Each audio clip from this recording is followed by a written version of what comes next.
You're listening to Life Unrehearsed with Matt Del Vecchio and Stephanie Erickson, tackling the topics that life throws in your way. Brought to you by Severia Mobility Products, providing you better mobility for life. Call them at 1-800-931-5655. And good afternoon. Thanks for joining us. Welcome to Life Unrehearsed, a show about the ins and outs of family life. Might be about yourselves, might be about your children, or even your elderly parents. We try to tackle these topics, and we want you to know you're not all alone in this. We're there to support you and try to navigate you through it all. My name is Matt Del Vecchio. I specialize in free retirement home search and senior transition support. Normally, I would be with Stephanie Erickson, my co-host, who is on a 2-week vacation. She's visiting her home state of California and having a good time there with her family, so we wish her the best. And that's why I'm very pleased to welcome our very special guest and dear friend of mine, Claire Webster. Claire, welcome. Oh, thank you. Thank you for having me. No, thanks for being with us. We threw you right in the deep end and we're showing you the scripts and prep for the show and get the guests and questions over the last couple of weeks. So really appreciate it. And it's just started. Right. I'm ready to go. Wonderful. You've done some wonderful things for Montreal and Montrealers, but how about telling everyone a little bit about yourself? Okay, well, I'm an Alzheimer care consultant / coach, and I founded a consulting firm called Caregiver Crosswalk. And what I do is when families receive a diagnosis of dementia, I educate them, I help them navigate their journey with the disease, and I also really help them find the community resources that could help support them and their families. That's wonderful. And you're being humble. You do a heck of a lot for the city of Montreal, a real philanthropist, and give a lot of your time and resources to a lot of charities, and we thank you for being with us. Wonderful. So, Claire, we actually have a great show, 2 amazing topics. On the second half, actually, we're going to have Dr. Stephen Grover, a cardiologist with McGill University, and who will be talking to us about our hearts and what we can do to improve our health and well-being. We're looking forward to that. But we also have a very special guest on this first half, and we're going to be talking about cancer and cancer support. And believe it or not, the latest stats that came out, almost 1 out of every 2 Canadians will be diagnosed with cancer sometime in their lifetime. Really scary. And for those, most families have been affected by cancer in one way or another, either themselves or a family member or a close friend. And very often I hear, boy, I wish I knew then what I know now. And support for the family is so crucial. And that's why we're really pleased to have our next guest to guide us through it. And Claire, this is a very good friend of yours, so please go ahead and introduce our next guest. Well, it's my true honor and privilege to welcome Gwen Nacos into the studio, talk about an outstanding Montrealer who's done so much for our city.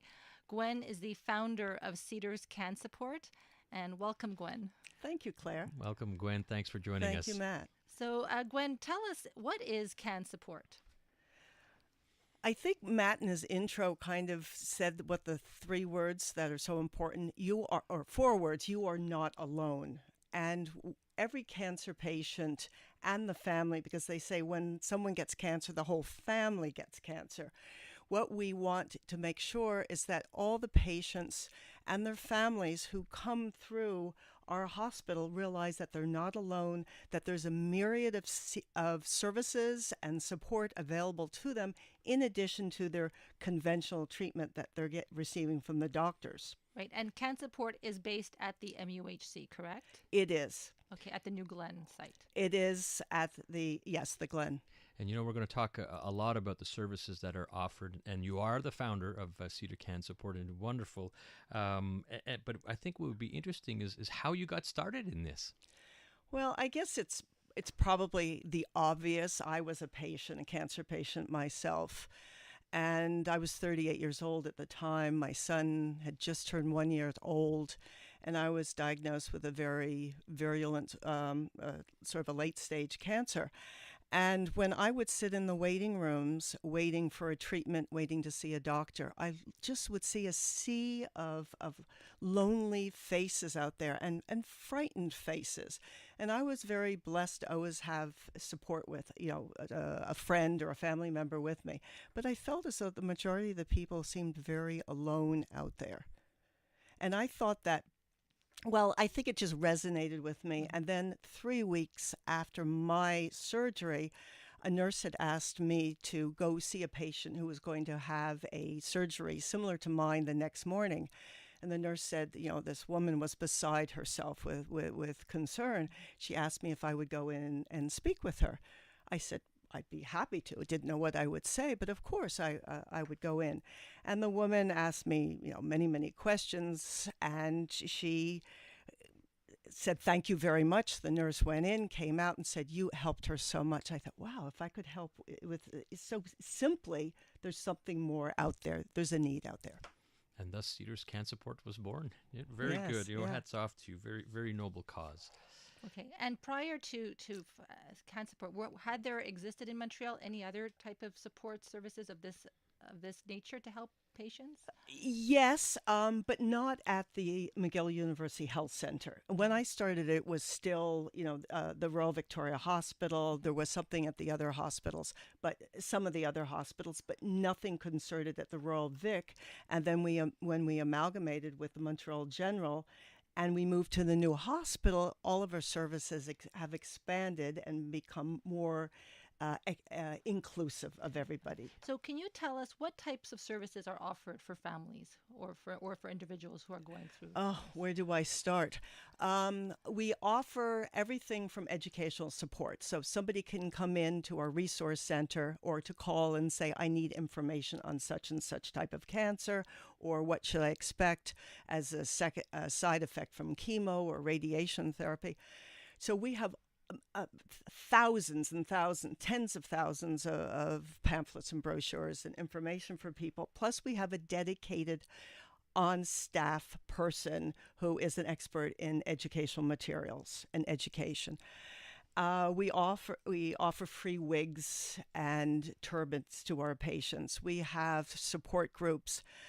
We have workshops. We have something to help people with what's called chemo brain. It's actually fog brain, brain fog, sorry. And it's to help people who have some short-term memory loss or cognitive impairment while they're going through their treatment. There's so many more services, Gwen, that we want to get to as well. Of That's course. Gwen Nacos, by the way. You're listening to Life Unrehearsed, and Gwen is the founders of Cedars CanSupport, guiding us through some of the support services that are available to us.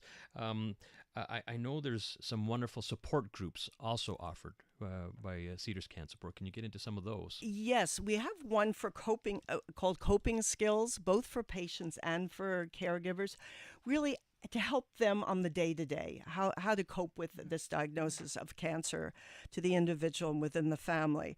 We have support groups for post-treatment, bereavement. For young adults, we have a retreat that goes off for a long weekend. In the summer, we do that. We have family. We have art therapy. We have a lot of different creative art therapies that we offer. Art therapy, music therapy, drama therapy. And how do patients find out about your service? I mean, if they get diagnosed with cancer, does a doctor automatically recommend that they go and find out about your program? I mean, how do people find out about you? In an ideal world, yes, they would. But what we attempt to do is to be as, come on a show like yours and talk about our services. Hopefully people will hear about it from that. We also, within the Cancer Center, have a lot of publicity. And we're going to get to some of these contact numbers. I know a lot of people want to be able to reach you. So please feel free to call in at 514-790-0800 or text us at 514-800 if you have any questions for Gwen and Cancer Support. But first, we're going to head to the CJD Traffic Center. This is Life Unrehearsed with Matt Del Vecchio and Stephanie Erickson. Brought to you by Severia Mobility Products, providing you better mobility for life. Call them at 1-800-931-5655.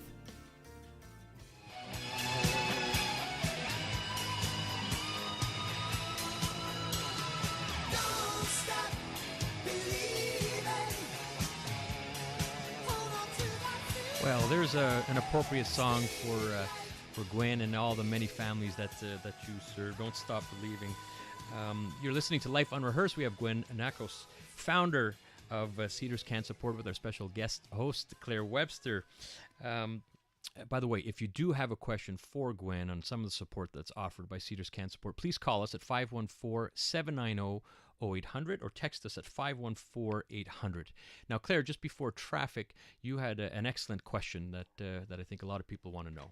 So, Gwen, my question is, who has access to these services? I mean, do you have to be a patient of the MUHC in order to get services from CanSupport, or can somebody who goes normally to another hospital in the city have access? We're there for everyone. Okay, all of our services are available to the patients of the MUHC. However, there are a lot of times people don't know where to turn, and we always say, turn to us, we'll help you find the answers. And if they are being treated at another hospital, and we know that that hospital has services available to that, to their patients and caregivers, we will refer them to them. So our patients have all the services available to them. Not all of them are available to everybody else, but we want people to call us if they need help, and we will help them find the help. Okay, that's great to know. When we're talking about help, how, let's say you get a family that calls, how do you determine, which services are best for that family? It depends where we encounter them. Our services are given to patients who are coming to us as outpatients, like they might be coming in for a doctor's appointment, a chemo treatment, a radiation treatment. But then there are those who are inpatients, and we provide services there. So the first thing to do is to get an idea of where they are on their cancer journey, find out from them what some of their questions are, and then try to direct them to the appropriate. And there are so many appropriate places to go to. There are. It must be so confusing for them, and it's nice to know that there's a helping hand to guide you in the right direction. So many of the patients don't know where to go, and they don't know what questions to ask. And when I was a patient, I had no idea what I should be asking. And I think you said before, Matt, people realize after, why didn't I know that at the time I could have used that service? So we try to find out from each individual how we can be of help to them. So what would be your most important recommendations for families that may have a loved one going through the journey of cancer, or somebody themselves who are going through? What would be your biggest advice? Caregivers so often feel isolated because they're not going through the cancer themselves, and sometimes there's guilt, there's associated with it. And they want to help the patient, but they don't know how to help them. So we want them to come to us so we can let them know the different services that we have available to them. Some of our support groups, some of our workshops, for instance, and sometimes it's a simple conversation with them, handing out a brochure or a pamphlet, or letting them know that we're there to help them too. And our motto is helping cancer patients and their families, one person at a time. And by that we mean, even though we're offering groups, we're not looking at them as a number. We're looking at them as a person, as an individual. And I think, Gwen, you've got these support services, and what I found interesting on your website, and it's a great website, you could find all the services that are there. Just take practical services beyond the whole psychological support and support groups. Simple stuff like parking. Like, what do I do with these practical services? A huge issue for our patients. It's costly to park, and they don't know where to park. So we give them vignettes where they can park in specially reserved areas for cancer patients. And we also let them know where they can take advantage of the reduced parking rates that are available to a lot of the cancer patients and families, who are going through treatment. This is Life Unrehearsed. That's Gwen Nacos, founder of Cedars CanSupport. And I'm here with Claire Webster as our guest co-host. Claire, go ahead. How about, you mentioned before, Gwen, about volunteers. What role do volunteers play? A big role. When people come to the cancer center, whether they're an outpatient or an inpatient, they're nervous. They come with great trepidation. And our volunteers are there to welcome them, to make them feel comfortable. We serve them coffee, juice, different refreshments on the floors. We have friendly visitors. Quite a few of our patients come from outlying areas from Montreal, and even some from the north. So we provide a welcome and a comfort for them, so they feel as much at home as possible. And you need volunteers, but you were saying off air, I thought it was a very, very good point, how you're differentiated from a lot of foundations out there, far and above volunteers, because you have some senior level management staff running this organization, don't you? Oh yes. All of our services are provided by professionals. None of our services or workshops are run by volunteers.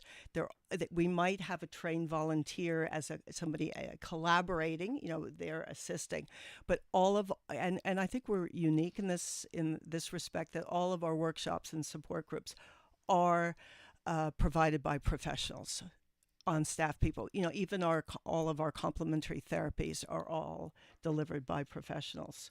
But the volunteers are important, yes, and we always need volunteers. You do not have to have had cancer to be. We always say we're not an exclusive club. We're a very inclusive group of people. So we do welcome volunteers. Now, for someone who gets the diagnosis themselves of cancer, what would be your most important advice to that person? Ask questions, ask questions, ask questions, and don't stop until you get your answers. And if you're not getting your answers, call us. Or if you don't even know what questions to ask, call us. But don't stop. There is so much support in the community, at the MUHC, and at other hospitals. We're very fortunate. And we want to reach out to people, and they want them to come to us, reach to us for a helping hand, so we can help them with all the support that's available in our community. In just a few minutes, we're going to have an opportunity to give all those numbers that can be called, websites, and so on. Gwen, you were talking about some pretty impressive statistics that are ongoing. Just the number of families or users on an annual basis you were mentioning, how many is that? Well, each year at the MUHC, we see about 4,500 new patients.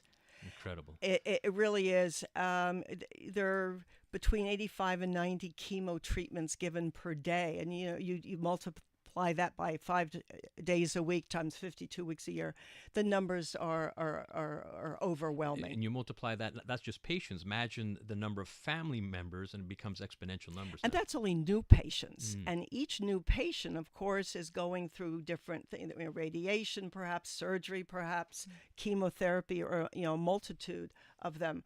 So they need us so much. I think one of the things that's important to bear in mind, too, is the way we choose our services. That we look at other centers of excellence in North America to see what services they're offering to their patients. So we look at best of class to see what they're offering, to make sure we're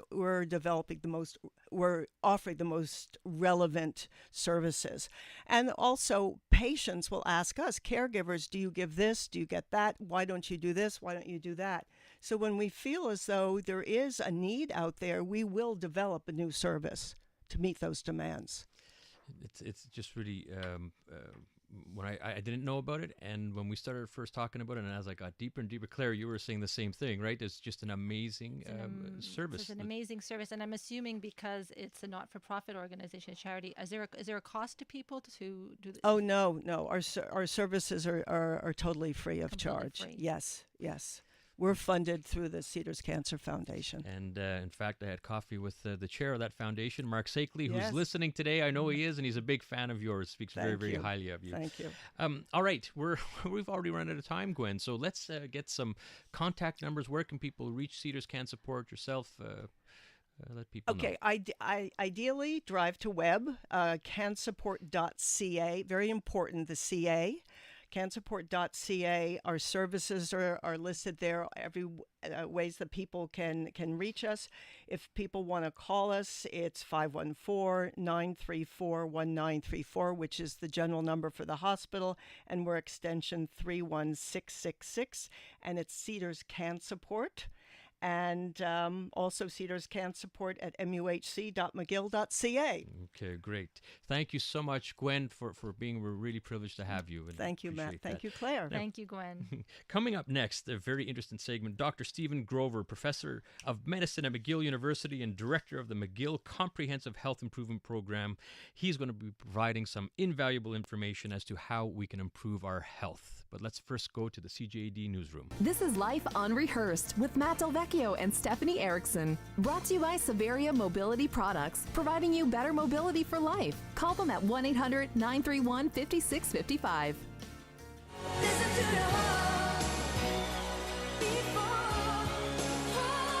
Listen to your heart. Take a listen when he's calling for you. Listen to your heart. A little Roxette, and yes, we do have to listen to our heart. This is Life Unrehearsed, where we talk about the ins and outs of family life. My name is Matt Del Vecchio, specializing in free retirement home search and senior transition support. And normally Stephanie Erickson is here with me. She's on vacation with the family for a couple of weeks. And we have as a very special co-host Claire Webster, and she's an Alzheimer's care consultant and founder of Caregiving Crosswalk Inc. Hello, Claire. Hi. Welcome. And you got through the first half okay, Claire. You did well. This is a test on my heart, that's for sure. Well, no, doing great, and thank you for being with us and co-hosting. You know, cardiovascular disease, which is what we're going to talk about now, believe it or not, including heart attacks and strokes, is the leading cause of death amongst Canadians. You know, we're both at an age, Claire, where we're trying to do things and go to the gym, and I know you're an avid tennis player, and so we try to do our best. But, you know, for you personally, the MUHC and heart is quite dear to your heart, pardon the pun. Yes, it is. I've actually been a patient of the Montreal General Hospital for the past 30 years. I'm going to be turning 50 next year. I know it doesn't really look like it, but I will.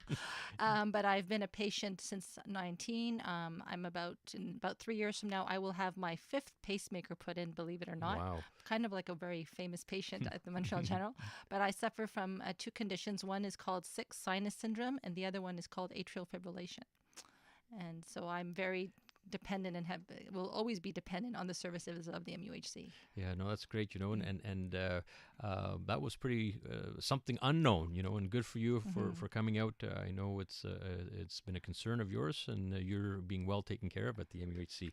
So why don't you go ahead and introduce our wonderful next guest? Okay, well, we're pleased to have Dr. Stephen Grover, Professor of Medicine at McGill University and Director of the McGill Comprehensive Health Improvement Program, otherwise known as CHIP, who will be providing us with some invaluable advice as to how we can improve our health. Welcome, Stephen.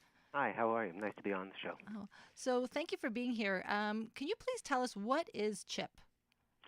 Well, CHIP's over 20 years old. It actually, since we're talking about the heart to start with, it actually started off as the McGill Cardiovascular Health Improvement Program. 20 years ago, we set it up because there was no cardiac rehab in any of our hospitals. And we went through all the McGill teaching hospitals.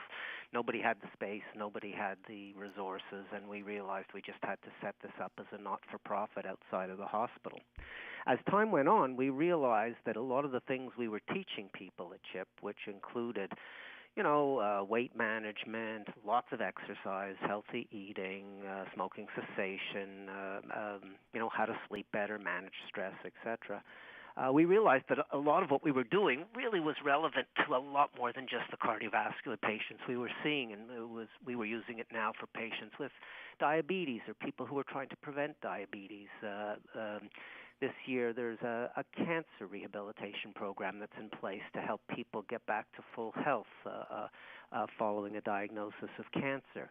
And more, we're actually doing a lot around mental health issues as well, mental health for expected parents, people after a cardiovascular event, even Alzheimer's disease. Interestingly enough, if you look at the little research data that's available showing what we can do to prevent Alzheimer's disease, most of it looks like the same sorts of things we do to prevent cardiovascular disease, and it includes, trying to manage your weight, not smoke cigarettes, take your blood pressure medication if you have high blood pressure, and exercise. Regular exercise seems to be one of the most impactful things you can do for yourself. In fact, Dr. Grover, you're bringing up three important points, and it's amazing how CHIP has progressed over the years. And being the director of that, hats off to you to acknowledge it's what you can do to improve the lives of people, and a lot of it comes down to the basics. And when we were talking beforehand, you narrowed it down. There are so many different studies, and we see everything on social media, what we need to do, and this and that.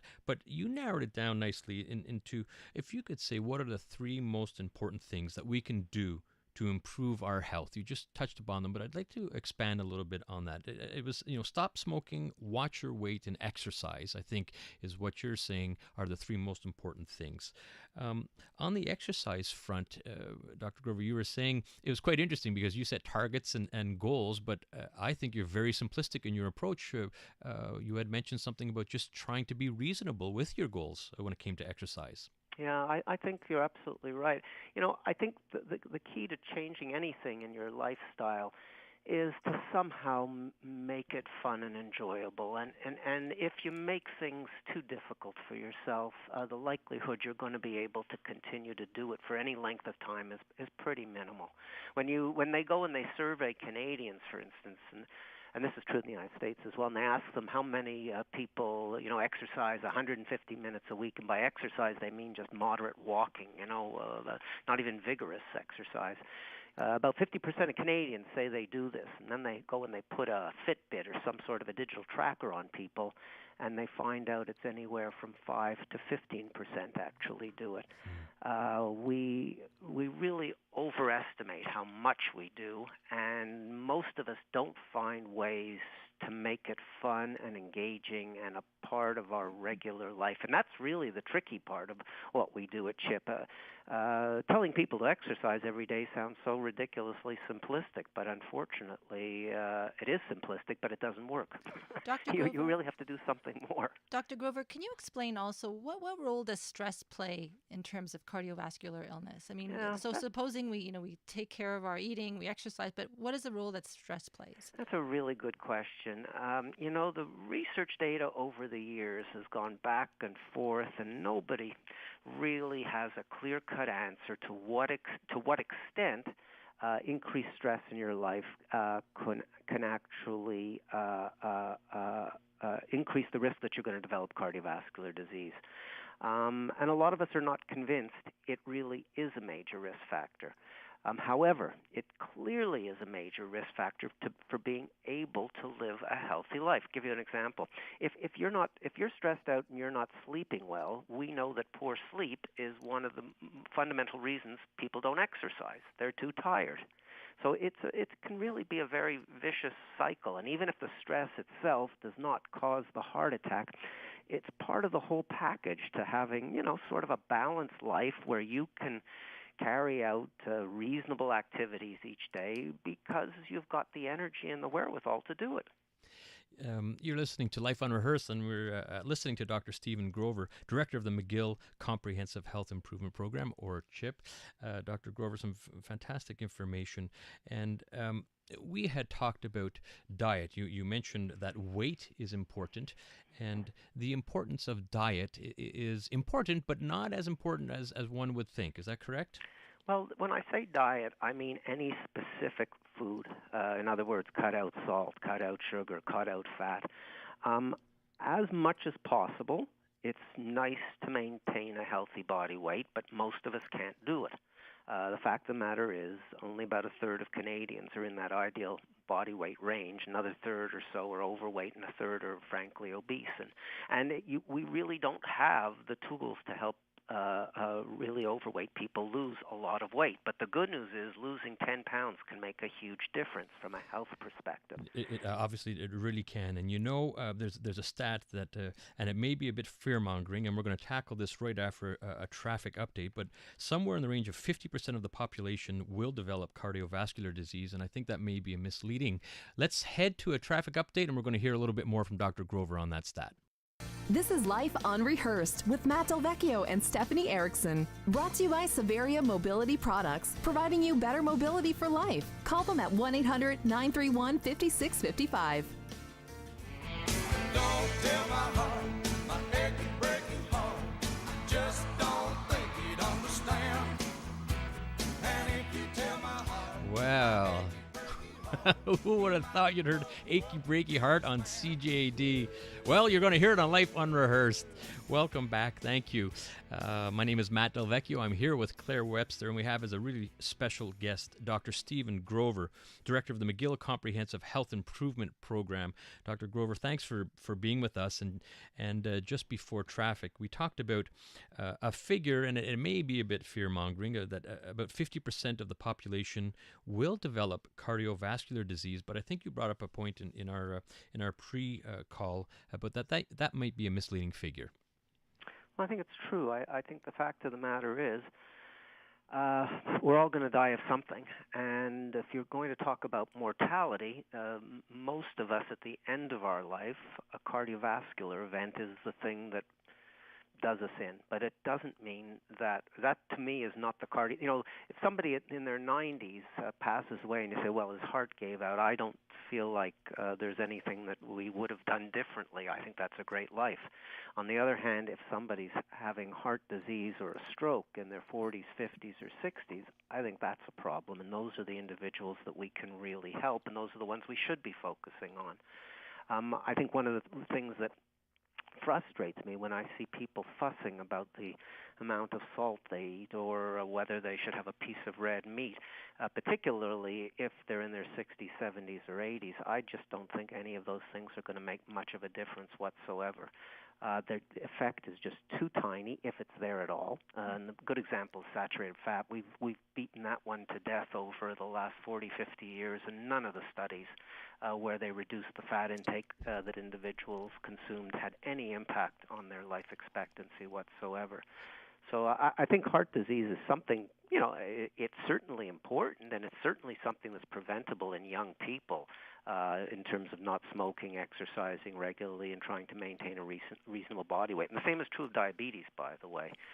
But beyond that, I'm much more interested in the quality of people's lives and you know, how happy, engaged, balanced their life is, how well rested they are, how much energy they have. Those are the things that I think really count for a great deal more. Well, you know, I'm sparking up the barbecue tonight and put on a big fat T-bone steak. Thank you very much. And not feel guilty about it. You should. And you should never feel guilty about having a piece of meat in moderation, and particularly if you're managing to balance your weight. So, Dr. Grover, very important question now. So let's get down to business. How does somebody become a participant of CHIP? So are they referred by a cardiologist? Like how, if is there like a minimum age? Is it like how does it work? No, we have patients as young as adolescents in our program, and our oldest patient is in their mid-90s. We have some patients that have been there for 20 years. We try and teach people what to do so that they can then return to their favorite gym or the exercise equipment in their building and continue exercising on their own, but some choose to stay with us, a minority do.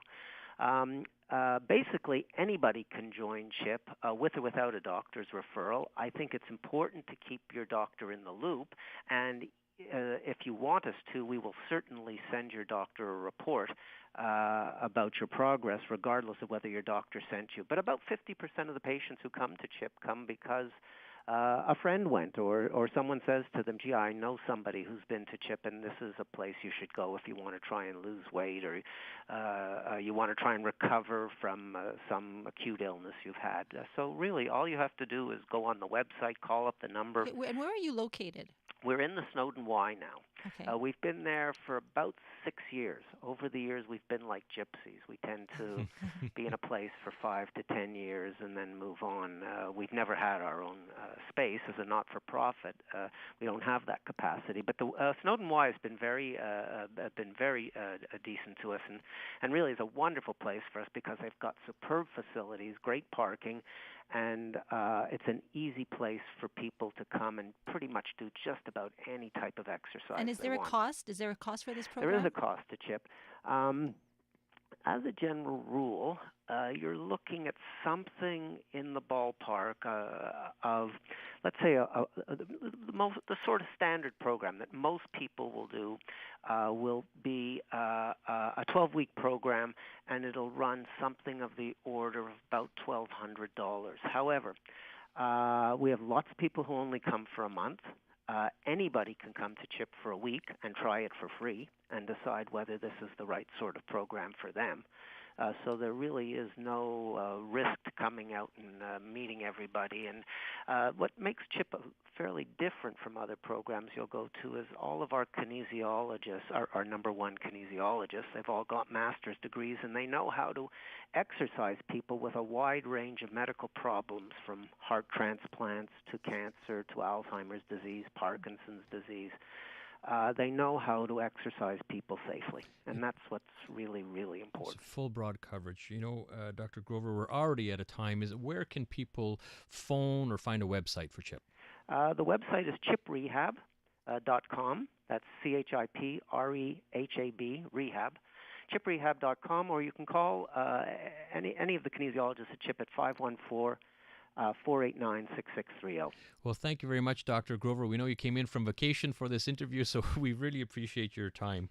Now, next week, we've got an excellent show. Stephanie will be gone as well, so I'm taking advantage, and we're going to call it The Guy Show. We're going to have Dr. Yosh Taguchi. He's a wonderful doctor that's been around forever. He's going to be talking to us about prostates, libido, and erectile dysfunction on part of The Guy Show, and we have a very special guest on the second half. We have Kerry Fraser, if you remember him, the famous NHL referee, who will be talking about some famous stories with the Montreal Canadiens.